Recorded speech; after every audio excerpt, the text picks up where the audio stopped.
উচ্চ রক্তচাপের জন্যে ভালো। এই হাই বিপি এবং উচ্চ রক্তচাপের জন্যে সবচেয়ে ভালো ফল হলো কলা। সবচেয়ে ভালো সবজি হলো বিটরুট এবং সবচেয়ে আটা হলো যব এবং লাল আটা।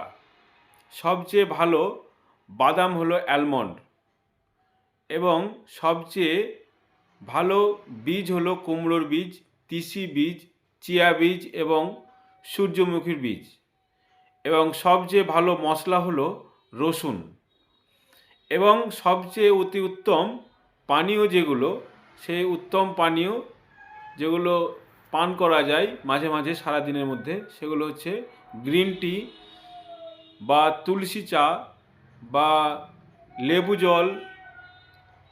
এর মধ্যে যেটাই হোক আপনি ব্যবহার করতে পারেন। এই স্বাস্থ্যকর টিপস যদি ভালো লেগে থাকে পেজটি ফলো করে সঙ্গে থাকুন। অন্য মানুষদের সুবিধার্থে পেজটি শেয়ার করুন। ধন্যবাদ।